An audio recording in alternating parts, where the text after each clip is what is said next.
자, 이번 시간은 제7장 문화적 역량의 그 두 번째 시간으로 지난주에 우리가 학습했던 내용은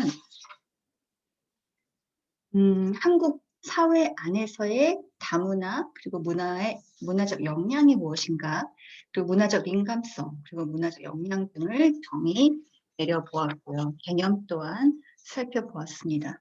또 문화가 민감성 발달 모형, 그 베넷이라는 학자가 만들어낸 모형을 가지고 6단계로서 이 자문화 중심주의에서 어떻게 문화 상대주의로 넘어가는 이 과정의 발달 모형을 살펴보았고요. 문화가 민감성을 특정해보는 도구로 우리가 설문지의 문항을 좀 각각 풀어보는 시간을 갖기도 했습니다. 문화적 역량이라는 단어가 다문화 사회를 구성하는 데 필요한 요소뿐만 아니고 우리 사회의 전 영역에 있어서 매우 중요하다라는 부분을 지난 시간에 배웠습니다. 복습을 좀 해보자면요.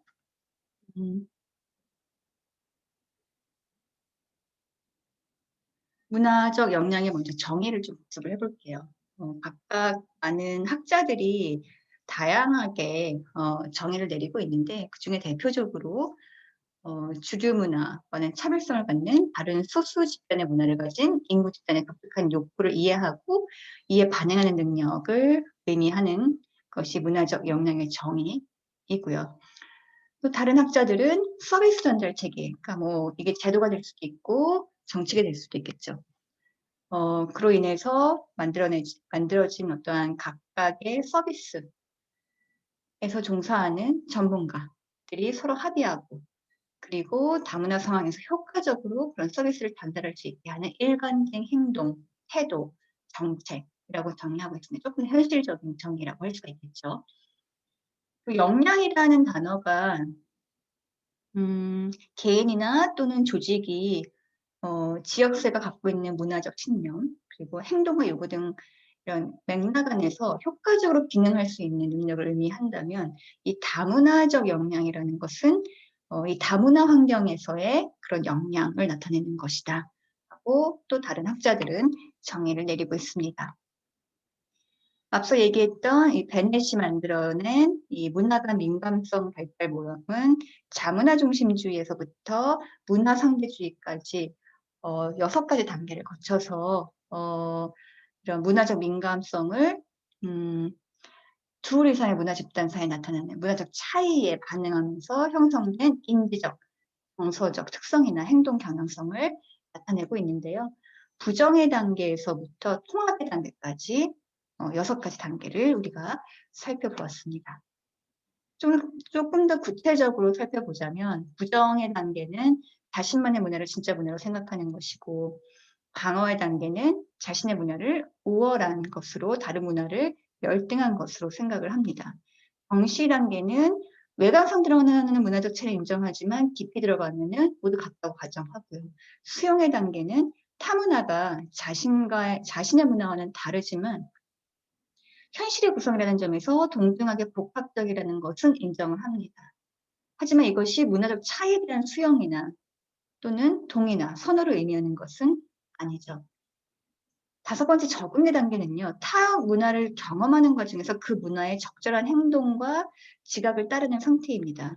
그리고 마지막으로 통합의 단계는 어느 특정 문화에 묶이지 않고 자아 개념과 자아 경험이 서로 다른 문화적 세계관을 이동할 수 있는 굉장히 자유롭고 유연한 이러한 단계로 통합의 단계를 우리가 배워봤습니다. 따라서 이렇게 6가지 단계만 봐도 한 개개인이 충분한 경험 그리고 다른 문화를 경험하고 다른 문화를 경험으로 통해서 인정하고 인식하는 것이 매우 중요한 것을 알 수가 있습니다. 우리가 3가지 문화적 역량의 개념 모델을 배웠는데요. 이거는 위버라는 학자가 이렇게 얘기하고 있습니다. 이거는 문화적 인식, 문화적 지식, 문화적 기술 이렇게 3가지 요소로 문화적 역량이 나타나는데 교과서에서 다루고 있는 문화적 인식, 지식, 기술 우리가 지난 시간에 배웠고요. 이번 시간에는 복습 차원에서 제가 조금 다른 자료를 통해서 문화적 인식, 문화적 지식, 문화적 기술을 위버의 정의를 토대로 한번 다시 정리를 해봤습니다. 그것이 이제 문화적 인식은 사회 내에 존재하는 문화적 다양성에 대해서 인식하고 각 문화권에 속하는 개인들의 가치와 경험되는 현실을 인식하며 그러한 인식을 원조 과정에서 적절히 활용할 수 있는 것을 의미합니다. 이것이 바로 이제 문화적 인식의 정의이고요. 문화적 지식이라는 것은 다양한 문화들에 대한 정확한 지식과 함께 다른 문화에 대한 이해, 즉 그들이 가지고 있는 역사, 전통, 가치체계, 세계관, 가족체계, 예술적 표현 등 이런 것들에 대해서 심층적 이해를 갖기 위해 요구되는 인문학적 지식 등이 포함되는 개념입니다. 따라서 문화적 지식에 해당하는 것은 다양한 교육도 해당이 될 수가 있겠죠. 문화적 기술은요, 기존의 서비스 모델이나 개입 전략과 관련된 이론과 원칙들이 다문화 집단에 적용될 때 가지는 장점과 또 한계점을 잘 이해하고 문화적 실천을 위해서 다른 이해관계자와 협력하고 학교 교육과 학습자의 실제 삶을 연계하고 지역 및 사회 문제 해결을 위해 참여하는 데 필요한 기술을 의미를 합니다. 이렇게 문화적 역량에 문화적 인식, 지식, 기술 등이 다 포함되어 있습니다. 자, 오늘은요, 우리가 문화적 역량을 충분히 지난주에 이해하고 배워봤기 때문에 이번 주는 조금 더 현실적인 차원에서 그리고 개인적으로 적용하는 차원에서 한번 학습을 해보도록 하겠습니다. 이번 시간은 문화적 역량의 개입, 관점과 적용이고요. 그리고 또 마지막으로는 우리가 문화적 역량의 실천적 함의에 대해서 알아보겠습니다. 지역사회로서 또는 개인으로서 우리가 어떻게 문화적 역량을 실천해 나갈 것인가에 대한 부분도 알아보도록 하겠습니다. 먼저 문화적 역량의 개입 관점에 대해서 알아보기 전에 개인적으로 질문을 한번 좀 던져보고 싶습니다. 문화적 역량이 우리는 문화적 역량에 대해서 배웠습니다. 개념 정의 그리고 뭐 모형으로도 배워봤고 다양한 학자들이 정의 내리는 것도 살펴보았으며 그 안에 적용되는 3가지의 요소들 그리고 뭐 6가지의 단계들 다양하게 살펴보았는데요. 이것을 조금 더 나와 연결지어서 한번 생각을 해보자는 것이죠. 문화적 역량이 나 자신, 여러분들 자신 또는 나의 전공 또는 졸업 이후에 내가 진출할 분야 등과 어떤 관계가 있는지 생각해 보자는 것이죠. 나랑 연결짓지 않으면 문화적 역량은 그냥 책에서 배우는 그 개념 자체로밖에 인식 또는 이해될 수밖에 없는데 나와 조금 연결을 해보고 내 인생에서 내 주변에서 문화적 역량이 어떤 부분에서 필요한 것이고 어떤 부분에서 우리가 적용할 수 있는지를 조금 더 구체적으로 나의 상황 속에서 살펴보면은 이 문화적 역량을 책으로 이해하는 것과 더불어 나의 경험과 내 주변에서의 경험으로 이해할 수 있는 것이 조금 더 바람직하다고 생각을 했기 때문에 이런 질문을 던져보고자 합니다. 그리고 또한 나의 전공 분야에서 문화적 역량이 필요하다면 그 이유를 고민해보자. 과연 문화적 역량이 필요한 분야가 따로 정해져 있을까? 물론 그렇습니다. 그런데 최근 들어서는 세계화가 진행이 되고 많은 국가들이 다문화 사회로 들어서고 많은 인종들이 이동을 하는 관점에서 볼 때 문화적 역량은 특정 분야에서뿐만 아니고 정말로 이 사회의 전반적인 분야에 다 필요하다라는 결론에 도달하게 되거든요. 제가 이러한 질문을 머릿속에 넣고 생각을 하면서 한 논문을 한번 좀 찾아봤습니다. 민성혜와 이민영이 쓴 논문이고요. 제목이 대학생의 문화적 역량에 관한 탐색적 연구입니다. 그래서 문화적 인식을 중심으로 아까 문화적 인식, 문화적 지식, 문화적 기술 이렇게 3가지 요소가 있었는데 이 연구는 조금 더 문화적 인식을 중심으로 대학생들 타깃으로 문화적 역량을 살펴본 연구입니다. 연구 대상자는 서울과 경기, 충청도 등 총 3개의 대학교, 4년제 대학교죠. 학생 총 362명을 대상으로 조사를 실시했고요. 이 조사 대상자는 전공을 좀 살펴보면 전공이 중요하다고 했으니까 전공은 이제 인문사회 계열 전공 학생이 약 209명이고요. 공학 계열 전공 학생이 약 153명 정도였습니다. 이 연구의 목적은 대학생들의 문화적 역량 수준을 파악해 보자는 것에 있었습니다. 여러분도 지난 시간에 제가 그 교과서에 나와 있는 설문지 문항을 통해서 한번 좀 살펴보세요. 본인을 좀 진단해 보세요라고 이야기한 적이 있는데 똑같이 이 연구는 조금 더 스케일 크게 약 300명 넘는 360명에 가까운 넘는 학생들을 대상으로 문화적 역량을 파악하고자 했습니다. 연구 결과를 좀 간략하게 설명을 하면요. 대학생들은 예상과 다르게 이 논문에서도 얘기하고 있습니다. 예상과는 다르게 이 한국 사회 내에서 존재하는 문화적 다양성에 대해 인식을 하고 있었고 각 문화권에 속하는 개인들의 가치와 경험되는 이 현실을 인식하고 있었습니다. 확실히 5, 60대에 비해서 이 20대의 대학생들은 이 문화적 역량 수준이 꽤 높은 것으로 연구 결과 나타났다는 것이죠. 그리고 이러한 인식을 적절히 활용할 수 있는 능력이 있다는 것 또한 이들을 조사하고 연구를 통해서 결과가 나왔습니다. 이는 다문화 사회를 어느 정도 대한민국에서 인식하고 있다라는 것이고요.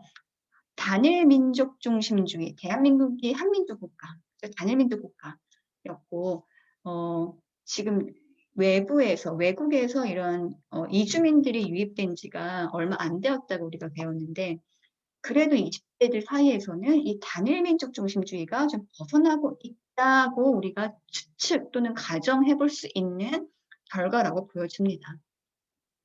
자, 다른 결과도 좀 보면요. 여학생들, 남학생들보다 문화적 가치인식과 지식에서 조금 더 높은 수준을 보였고요. 인문사회 계열 전공학생들이, 그러니까 인문사회 계열을 전공하는 학생들이 공학을 전공하는 또는 기타 전공생들보다 문화적 역량 수준이 조금 더 높은 것으로 나타났습니다. 이것은 추측하기로는 조금 더 인문사회 계열 학생들이 전공 수업으로 배우는 것이 조금 더 이런 다문화와 또는 이런 다문화적 역량, 문화적 역량과 가까운 수업들도 배우고요. 그리고 어학도 많이 배우고, 그리고 해외로 진출도 인턴이라든지 어학연수라든지 이런 해외 경험도 조금 더 많은 것으로 추측한다면 경험의 차이에서 나타나는 인식도가 높은 것으로 파악이 될 수가 있습니다. 자, 이렇게 이 한 연구를 통해서 대학생들의 문화적 역량을 살펴보았는데요. 여러분들이 이 수업을 강의를 들으면서 문화적 역량이 나의 전공 또는 내 자신, 내가 가지고 있는 문화적 지식, 인식, 기술 어느 정도로 나를 과연 측정할 수 있을까? 또한 내가 갖고 있는 문화적 역량 또는 내가 인식하고 있는 문화적 역량이 추후 졸업 이후에 취업 분야에 어떻게 적용될 수 있을까? 뭐 이런 것들을 강의 내내 한번 머릿속으로 고민해 보시기 바랍니다. 문화적 역량의 개입 관점과 적용에 대해서 본격적으로 들어가면요.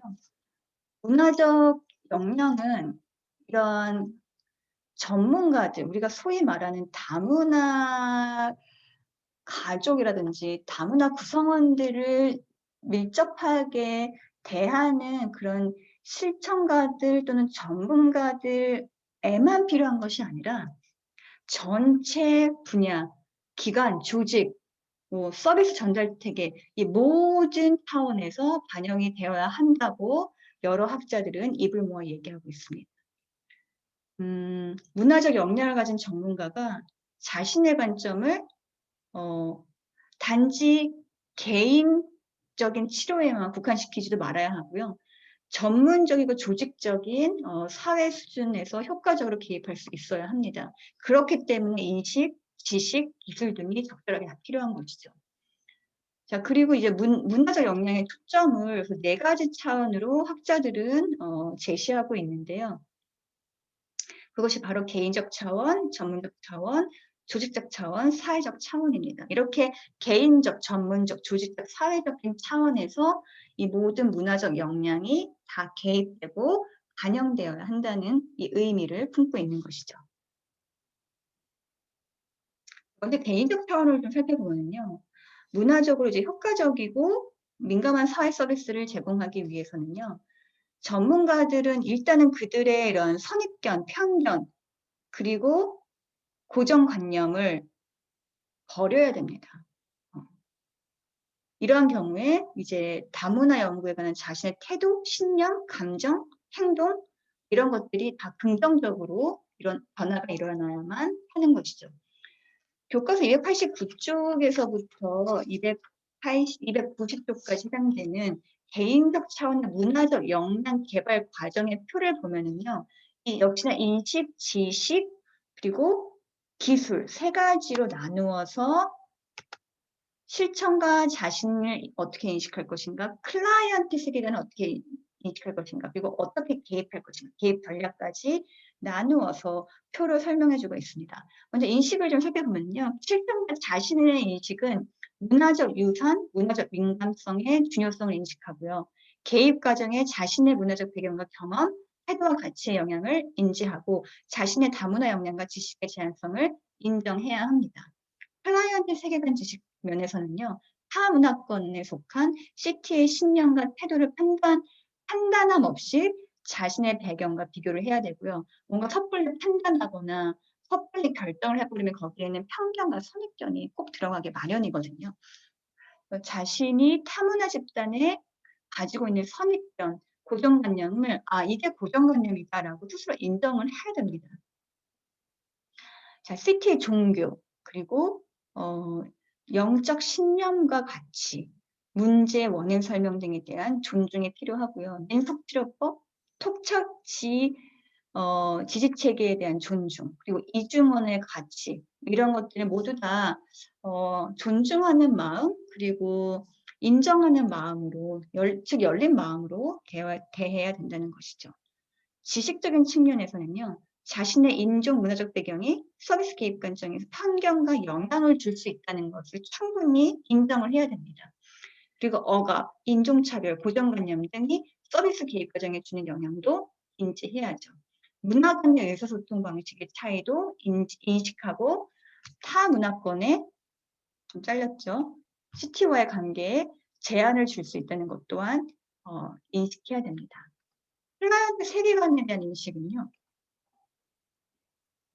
이 클라이언트가 속한 집단의 사회, 경제, 정치, 역사, 문화적 유산에 대한 지식을 충분히 알고 있어야 되고요. 인종, 문화, 민족 등의 개인의 인격 형성, 직업 선택, 사회 심리적 문제의 발현, 원조 활용 행동, 개입의 효과성에 주는 이런 영향 또한 충분히 이해하고 있어야 됩니다. 개입 전략으로는 서구적 개입 방법이 타문화권식 클라이언트의 신념, 가치와 충돌, 이런 것들의 가능성을 충분히 인지해야 되고요. 소수 집단 성원들의 서비스 이용의 제도적, 구조적 장애 또한 알고 있어야 됩니다. 사정 도구, 서비스의 절차, 임상평가, 결과 해석에 대한 문화적 편견도 적절하게 알고 있어야 된다는 것입니다. 그리고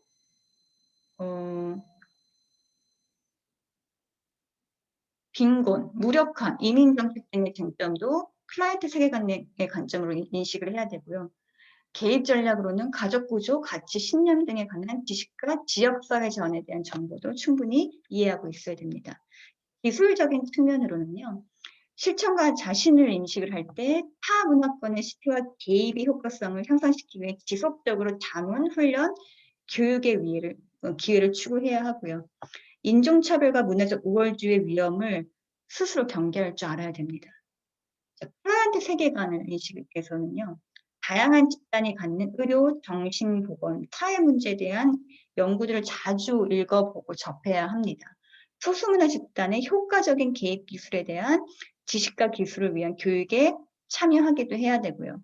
서비스 세팅 밖에서 다문화 집단과 접함으로써 학술적 개입 관계에 위해 관점도 갖도록 노력을 해야 됩니다. 특히나 이러한 일상생활에서의 다문화 구성원들과 함께 어울리는 이런 노력도 해야 된다는 것이죠.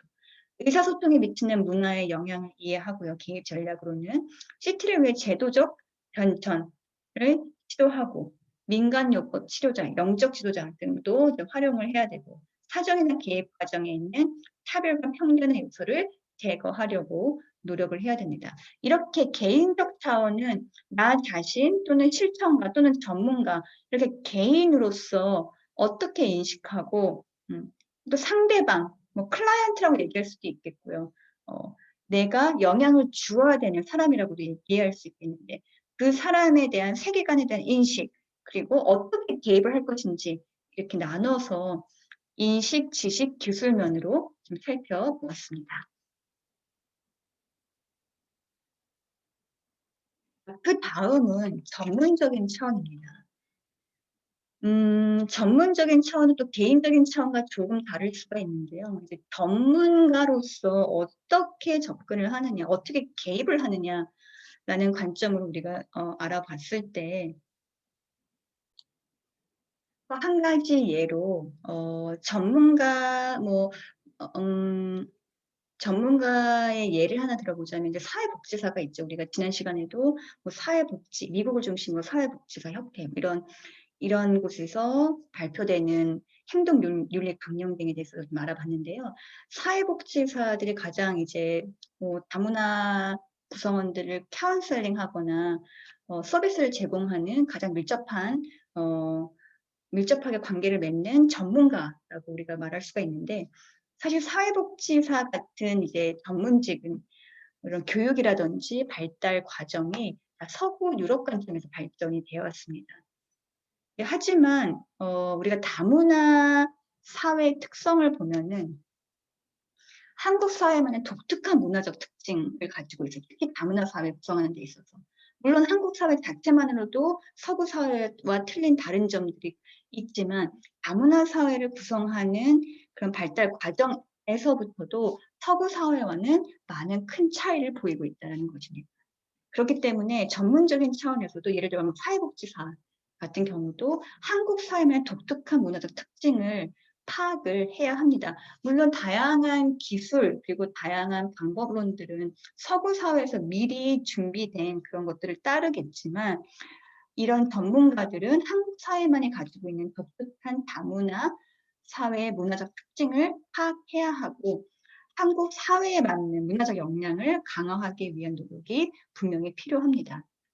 전문적 기구가 실천가의 문화적 역량을 보장하기 위해 노력해야 하고요. 사실 이 전문적 기구의 중요성이 지자체별로 매우 중요하다라는 것은 여러분들 꼭 알고 계셔야 되고요. 따라서 문화적 역량이 현장에서 필수적임을 인식하고 전문적인 기준과 윤리 강령 이런 것들이 다문화적인 세계관을 반영하도록 변화되어야 합니다. 이미 미국과 같은 많은 다문화 사회로 구축한 선진 국가들은 이런 것들이 다양한 전문 분야에서 잘 갖춰져 있다라고 우리가 배웠는데 이런 전문적인 기준, 그 다음에 윤리 강령들은 이런 전문가, 그리고 개인적인 이런 다양한 실천가들의 세계관을 올바르게 잡아주는 역할을 하기 때문에 이런 문화적 역량이 현장에서 잘 활용될 수 있도록 정책이랑 제도를 잘 만들어 놓는 것이 중요하겠습니다. 조직적 차원으로는요. 사실은 우리 모두가 사회 구성원이라면 우리 모두가 조직 안에서 일을 하고 있습니다. 그리고 서로의 영향을 받기 때문에 제도적인 실천, 정책, 프로그램 이런 구조 등이 단일 문화에서 특정 집단을 억압할지도 모른다는 것을 인식하고 있는 것이 매우 중요합니다. 특히나 단일 문화의 사회를 구성하고 있는 한국과 같은 경우는 더더욱 그렇죠. 조직적인 정책 또는 실행에 있어서 다른 집단과 동등한 사회권과 기회를 부정하거나 또는 조직적으로 그들을 억압한다면 그것이 꼭 변화되어야 할 대상이라고 할 수가 있겠습니다. 이사회 같은 조직의 지배구조에 다문화 집단 성원이 참여할 수 있도록 한다거나 그렇죠? 조직에 다문화 구성원을 포함시키는 거죠. 그리고 조직의 정책과 주요 결정에 정보 제공자 또는 문화적 자문가를 참여시켜서 기관의 주요 결정에 다른 관점을 가진 사람들이 영향을 미칠 수 있도록 그런 기제를 만들어야 합니다. 기관이 제공하는 서비스가 문화적으로 적절한 모델과 전략에 기반한 것이 되도록 단일 문화 집단의 같은 경우는 이 부분이 굉장히 취약하고 어려울 수가 있는데 이렇게 노력으로 다문화 집단을 위한 효과적인 서비스 모델을 개발하고 전문가들을 꼭 훈련을 시켜야만 합니다. 자, 마지막으로 사회적 차이인데요. 문화적 이 역량이 전달 체계 전체의 가치와 규범이 되고 실천이 되기 위해서는 문화적 역량이 체계 전체에서 인식되고 제도화되어야 되고 이게 구조적으로 지원에 따라야 됩니다. 즉 이게 구조적으로 잘 이행이 되어야 된다는 소리입니다.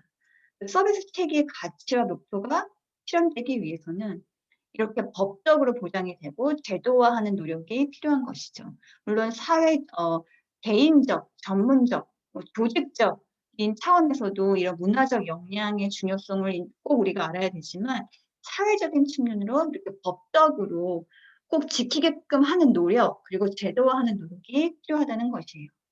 법적 보장과 제도화하는 노력이 이제 어느 정도 잘 이행이 되면요, 사회 전체의 인식도 올라가기 마련이거든요. 그래서 이제 사회 전체의 인식도 함께 법적 보장과 제도와 함께 형성이 되어야 된다는 것입니다.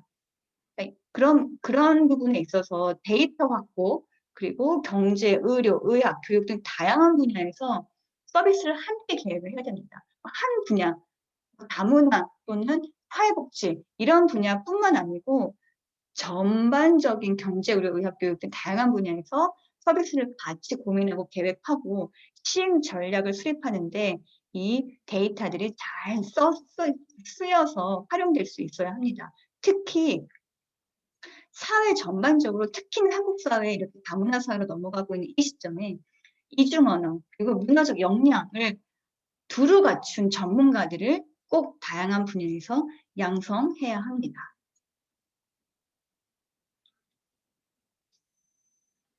그러면 각 분야에서의 문화적 역량의 적용을 한번 예를 들어서 설명을 해보겠습니다. 역시나 사회복지 분야에서 설명하는 것이 가장 쉬울 텐데요. 사회복지사가 효율적인 관계 형성을 하려면 문화적 경계를 넘어서 먼저 다른 문화에 대해 학습할 책임이 있습니다. 자기 문화를 잘 알고 이해하고 인식하고 지식이 있고 기술이 있는 것처럼 다른 문화에 대한 것도 그렇게 알고 학습해야 될 책임이 있다는 것입니다. 사회복지사는 이방인의 역할이고 클라이언트 자신의 문화에 대한 문화 안내자이고 교사가 되는 그런 생각으로 임해야 됩니다. 공통된 입장이 형성돼야 되고요. 일치된 견해, 그렇죠? 일치된 견해를 갖기는 굉장히 힘든데 그렇게 노력을 해야 합니다. 그리고 그 공통된 입장을 달성하는 노력을 꼭 사회복지사는 해야 합니다. 이것이 이제 사회복지뿐만 아니고 다양한 다른 분야에서도 적용이 되는데 사회복지 분야의 예를 한번 들어보았습니다. 두 번째로 예를 들 분야는 이제 카운슬러입니다. 상담 교육. 이제 한국의 선진국형 이제 다양한 카운셀러가 늘어나고 있는 추세입니다. 국가가 이제 선진화되면은요, 이게 개개인의 정신적 건강 또는 이런 다문화에 대한 이런 노력 이런 것들이 함께 활발하게 진행이 되면서 이런 카운셀러 역할도 굉장히 부각이 되는데요. 이제 카운셀러 또는 상담 교육사 문화적 기술 측면에서 한번 문화적 역량 적용을 예를 들어 보면요. 문화적 기술을 가진 상담가 또는 카운셀러는 자신의 가치 편견 또는 예상하는 개념, 개인적 한계, 인간 행동 이런 것들에 대해서 인식하는 과정이 있는데 이 인식 과정을 굉장히 적극적으로 참여하는 사람들입니다. 문화적 기술이 있는 상담가는요. 부정적인 판단 없이 문화적으로 다른 고객에 대해 클라이언트에 대해 세계적 관점으로 이해하려고 적극적으로 노력하는 사람입니다. 그리고 문화적 기술을 가진 카운슬러는요. 자신과 다른 문화의 클라이언트와 작업할 때 적절하고 관련성 있고 민감한 중재 전략과 기술을 적극적으로 개발하고 실행하는 사람입니다. 문화적 기술을 충분히 가지고 있는 카운슬러가 물론 문화적 역량이 또 굉장히 높겠죠.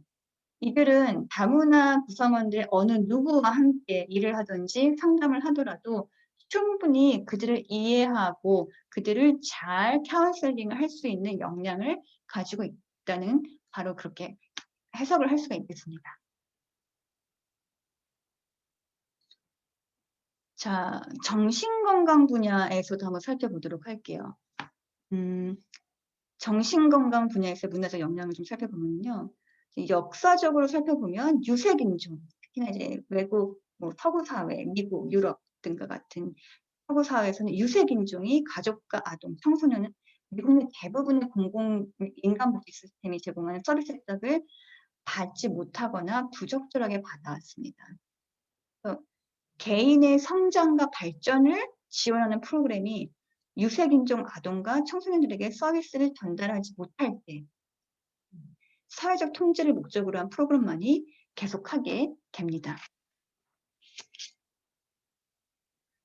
이것은 이제 90년대, 1990년대 서비스 전달 시스템을 좀 살펴볼 필요가 있는데요. 이 당시에 서비스 전달 시스템은 문화적 역량의 개념이 이제 아동과 가족에 초점을 좀 맞추고 있습니다.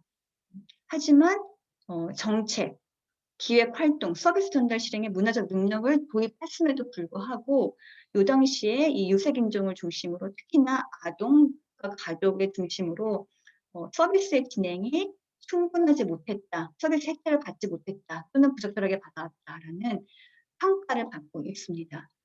그렇기 때문에 이러한 다양한 분야, 특히나 유색인종들, 특히나 그들의 가족들, 아동들, 이 양질의 서비스를 받기 위해서는요, 문화적 역량에 포함되는 인식, 지식, 기술 등이 충분히 갖춰져 있는 전문가들이 각계각층에서 다양한 분야에서 다문화 또는 다양한 인종들과 함께 일을 해 나가야 된다는 이야기입니다.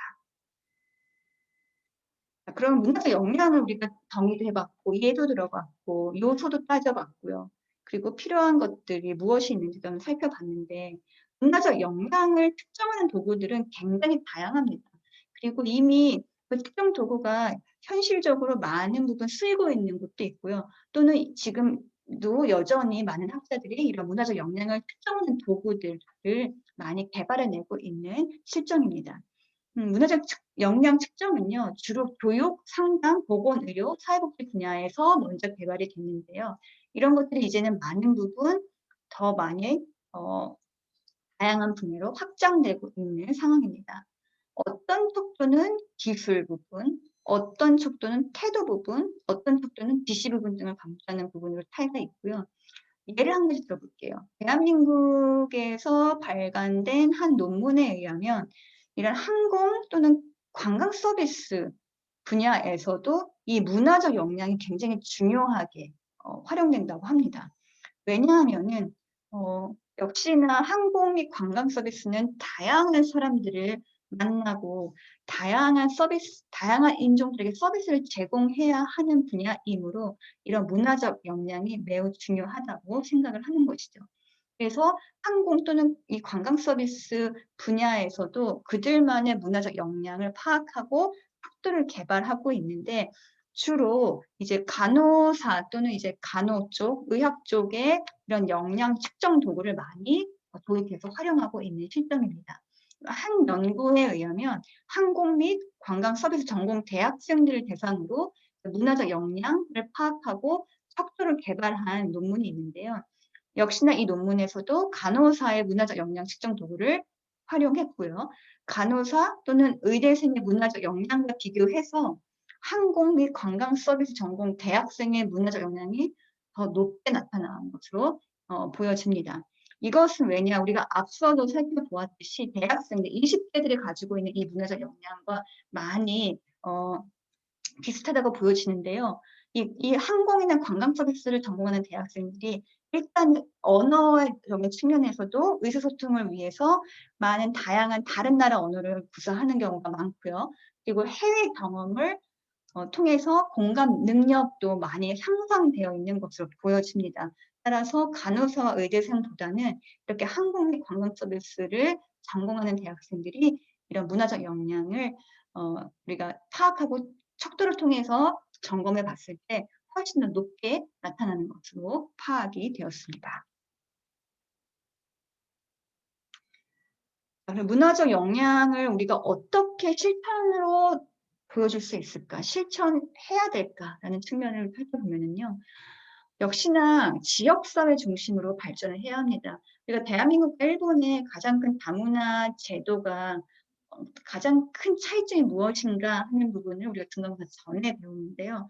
대한민국은 다문화에 대한 이런 제도, 법, 뭐 행정적인 서비스 체계 이런 것들 중앙정부를 중심으로 상해 하달식으로 발전해 오고 있다면 일본과 같은 경우는 지역사회를 중심으로 퍼져나갔다. 이게 이제 가장 큰 차이점이다라고 배웠습니다. 사실 문화적 역량이 잘 실천이 되려면 지역사회에서부터 실천이 되어야 합니다. 제도적으로 편견과 차별을 없애고 문화적으로 적합한 복지 서비스를 제공하기 위해서는 실천 모델이 필요해요. 우리가 인식을 하고 있고 지식을 아무리 갖고 있고 기술력을 보유하고 있어도 이것이 실천돼야 되거든요. 실천이 되게 하려면 실천 모델이 개발이 되어야 되고 각각 지자치 또는 다문화 사회가 구성되어 있는 다문화 가족이 많이 거주하고 있는 그 지역에서 이 실천 모델이 적용이 되어야 된다는 것이죠. 또한 다문화 사회에서 발생하기 쉬운 위험 요인의 예방을 위해 문화적으로 적합한 지역사회 중심의 실천 모델을 어떻게 적용시킬지를 고민할 필요가 있습니다. 지역사회 역할이 매우 중요하다는 것이죠. 자, 이 예는요, 문화적 역량의 지역사회 중심의 실천의 예는 굉장히 흥미로워서 제가 책에 있는 내용을 그대로 가져왔습니다. 296쪽에 있는 예인데요. 지역사회 중심으로 문화적 역량을 실천함에 있어서 어떠한 오류를 범하였는지에 대한 예입니다. 배경 설명을 좀 하자면요. 이제 유엔이라는 국제기구가 유엔은 전 세계 196개국 또는 그 이상의 국가를 대표하는 세계의 평화를 위해서 만들어진 국제기구입니다. 국제기구 유엔이 가장 국제기구로서는 큰 기관이고요. 유엔이 가지고 있는 상징성은 전 세계 모든 시민, 모든 국민의 평화를 위해서 노력하는 국제기구이다라고 그들의 목적성을 충분히 밝힌 바 있죠. 유엔이 이러한 세계 평화 그리고 세계 기아를 제거하기 위해서 노력하는 것이 바로 다양한 세계의 어려운 국가들, 가난한 국가들, 개발도상국가들, 빈곤 국가들의 이런 기아 그리고 빈곤을 퇴치시키는 노력을 유엔이 하는 활동 중에 가장 큰 활동이라고 할 수가 있겠습니다. 1950년대에 유엔이 아프리카의 기아를 구제하려고 노력을 하는데요. 굉장히 많은 프로그램을 가동시켰죠. 그때 이제 기아를 영양실조에 걸려있는 아프리카 아동들이 많기 때문에 이제 유엔은 이때 유제품을 원조하게 됩니다. 유제품이라는 것은 우유가 될 수도 있고 요구르트가 될 수도 있고 치즈가 될 수도 있고. 그런데 유엔은 지극히 서구적인 마인드, 서구적인 미국, 유럽 마인드로 우리가 아프리카의 기아를 어떻게 구제할 수 있을까를 생각을 한 겁니다. 이게 여기서 문화적 역량의 차이가 나타나는 것이에요. 문화적이나 인종적이나 민족적으로 익숙한 어떤 음식을 일반적으로 건강에 좋다고 받아들이게 한다거나 먹지 못하게 한다는 사실은 이미 이것조차도 다문화 중심주의죠. 단일 문화주의적 현실을 보여주고 있는 거야. 내가 어렸을 때부터 먹고 자랐던 이 우유가 사람의 몸에 좋지.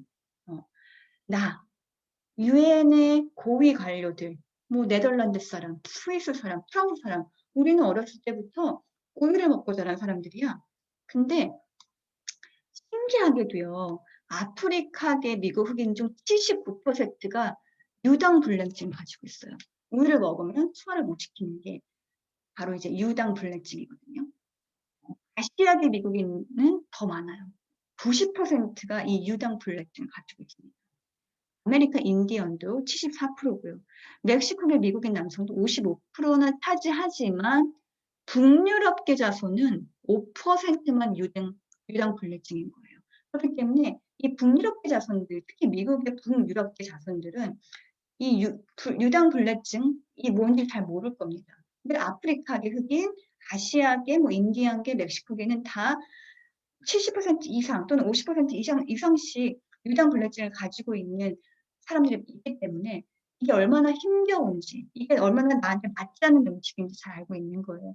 그렇기 때문에 우리에게는 익숙한 음식, 서구 유럽계 자손들에게는 익숙하고 건강에 좋다라고 인식하는 이 음식이 어느 누군가, 어느 다른 문화권의 사람들에게는 이 음식은 건강에 좋지 않다라고 인식되어 있을 가능성이 매우 높다라는 거죠.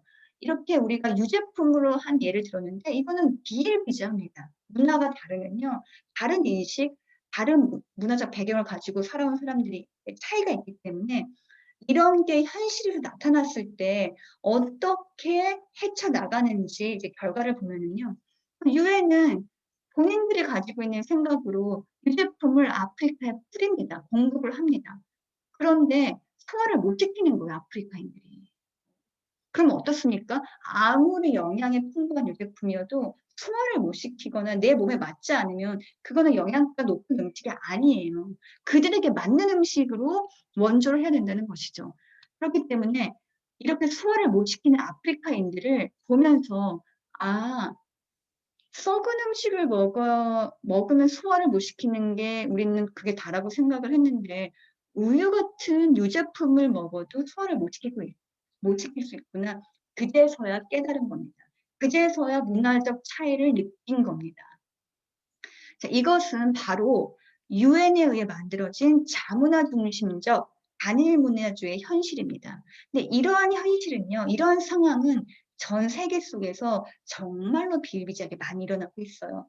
그렇기 때문에 우리가 말하는 이 문화적 역량은 타 문화를 지식으로도 이해하고 인식적으로도 알고 있고 기술로서도 충분히 표현해낼 수 있는 다방면의 문화적 역량이 필요하고 다방면에서 전문가들이 이런 문화적 역량이 높은 사람들로서 이런 일들을 해내야지만 이러한 오류를 범하지 않을 수 있다는 것입니다.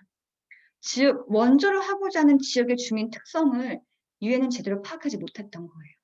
그렇기 때문에 이러한 음식이 아프리카의 기아, 빈곤에 처해져 있는 사람들에게는 전혀 좋은 영향을 주지 못했다는 것입니다.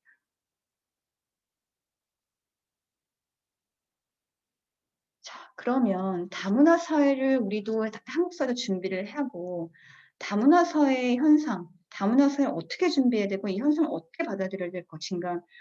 매우 우리가 이런 걸 교과서로 배운다라는 것이 한계가 있어요. 왜냐면 인식 자체는 다양한 경험과 다양한 부딪힘을 통해서 배워 나가는 것이거든요. 하지만 지식적인 부분도 굉장히 중요하기 때문에 지식으로도 우리가 충분히 알고 흡수해야 합니다.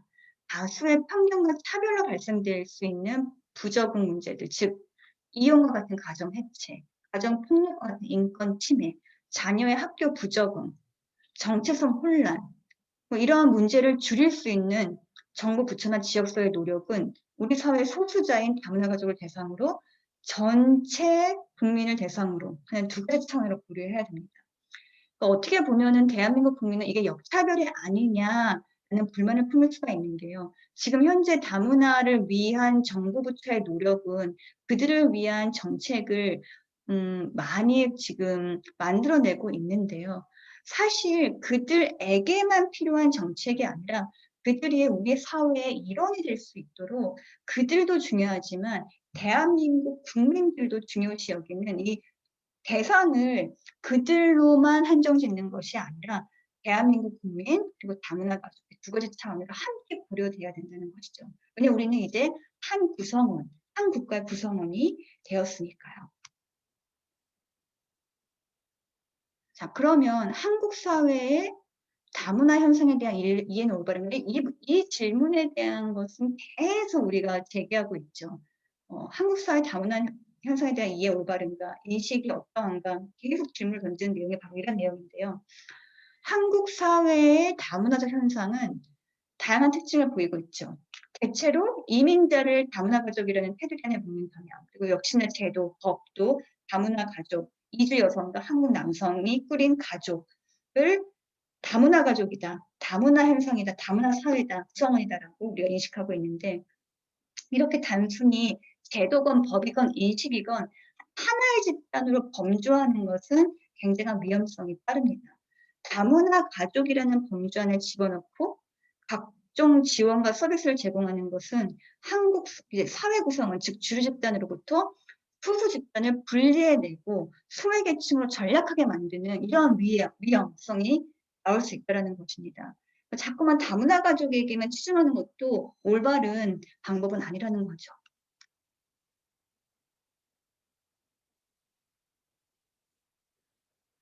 다문화 사회를 준비하기 위해서는요, 다문화 현상을 제대로 이해하는 것도 중요하고, 현상을 어떻게 받아들일 것인가를 이해하는 것도 중요하지만, 3번에 보시는 이 지역 네트워크를 구축하는 게 굉장히 현실성 있는 방안입니다. 네트워크를 구축한다는 것은, 네트워크라는 것이 무엇입니까? 공동체 안에서 서로 협력하는 모델이죠. 즉, 이주민 또는 다문화 가족 구성원들뿐만 아니고요, 그 사회를 구성하는 다양한 모든 사람들이 함께 참여해서 관계를 맺는 거예요. 그게 네트워크입니다. 그래서 물적, 제도적, 인적, 조직, 그리고 정보자원, 이 모두를 포괄하는 네트워크를, 이 체계를 만들어줘야 됩니다. 그런 면에서 다양한 기관이 협력해줘야 되는데, 가장 중요한 기관 중에 하나가 바로 학교입니다. 왜냐? 학교는 지역사회에 어디를 가든 학교는 존재합니다. 초등학교, 중학교, 대학교, 사회교육원, 교육기관은 존재하기 마련이거든요. 그리고 그 학교에서 뭘 합니까? 교육을 실시하죠. 다문화 교육. 그럼 인식이 높아질 수 있고, 인식이 생기고, 다문화 지식이 생기고요. 그러니까 학교와의 연계가 필요하고요. 그리고 학교와의 연계로 인한 다문화 네트워크 구축이 필요합니다. 제가 첫 시간에 얘기한 수원대학교가 사성시와 어떻게 다문화 네트워크를 형성하고 있는지도 바로 이 부분에 해당이 됩니다. 세 번째로, 다문화 가족 대상의 정책과 지원의 방향은 문제 중심이 아닌 강점 중심으로 이루어져야 됩니다. 이것은 이제 무슨 말이냐 하면요, 예를 들어 다문화 가족 자녀의 가장 큰 고충 중에 하나가 이제 이중언어 습득의 어려움, 그리고 이중언어 충돌로 인한 스트레스, 한국어 미숙함을 이제 들고 있는데, 성장기 동안에 자연스러운 이제 언어의 구사가 가능하다면 체계화로 인해 전 국가 간 교류가 활발해지고, 뭐 이중언어 혹은 뭐 삼중언어 구조가 필요 충분 조건처럼 여겨지는 시대에 이제 우리가 살아가게 될 텐데, 우리 자녀들에게는 이것이 굉장히 커다란 강점으로 작용한다는 것을 충분히 인지시켜 줘야 됩니다. 사실상 문제로서 그들을 바라보는 것이 아니라 그들의 강점, 그들이 가지고 있는 특징, 장점, 이런 것들로 바라보고 그들의 정책, 지원이 이루어져야 된다는 것입니다. 네 번째는 다문화 가족 지원을 위한 정책의 궁극적인 목표는요, 역량 강화입니다. 역량 강화. 여기 지금 오타가 있는데, 그들의 역량을 강화시켜주는 노력을 해야 되는 거예요. 근데 물론 그들뿐만 아니고요. 예를 들어 가정이 있다 그러면은 가족 구성원, 한국인 아버지, 그리고 이주한 여성의 어머니, 모두 다 중요한 인물들, 중요한 구성원들이라는 것이죠. 가정 내에 가정을 책임감 있게 이끌어갈 아버지의 사회적 역량 강화, 그리고 자녀의 양육과 교육을 담당할 수 있는 양육자로서 이 이주 여성의 역량 강화, 또 자녀는 마찬가지로 자녀의 역량 강화, 이런 것들이, 이런 목적으로 다문화 가족 지원을 위한 정책이 구축이 되어야 된다는 것입니다. 또한 다문화 민감성을 향상시켜야 되는데요. 일반 국민들의 이런 차별적 태도 변화를 위한 이 반편견 프로그램, 그러니까 그런 이주자 또는 외국인 또는 다문화 구성원들, 다문화 사회 구성원들, 즉 이주한 사람들, 이런 사람들만의 프로그램을 만들 것이 아니라 일반 한국의 국민들을 위한 프로그램이 절실합니다. 문화적 감수성 훈련 프로그램. 특히나 제가 언젠가 조사 결과를 얘기해 주지 않았습니까? 한국의 5, 60대들의 다문화에 대한 이해, 인식들이 굉장히 낮은 걸로 나타나고 있는데, 다문화 관련 학교 교사 대상의 인식 전환 프로그램, 이런 것들의 활발한 개발, 노력들이 필요합니다. 다문화 가족 대상 지원 프로그램에 국한하지 않고 다수 한국인들의 다문화 민감성을 증진하는 이런 다문화 사회 요구에 부합하는 법적 과제를 수행해야 한다는 것이죠. 오늘 제7장 문화적 역량 그 두 번째 수업은 여기까지입니다. 수업은 끝났지만 다시 한번 본인의 문화적 역량은 어느 정도 수준일까, 그리고 내가 진출하고자 하는 분야에서 문화적 역량이 얼마만큼 중요한가 등에 대한 고민, 생각은 계속 지속적으로 해 나가시기 바랍니다. 수고 많으셨습니다.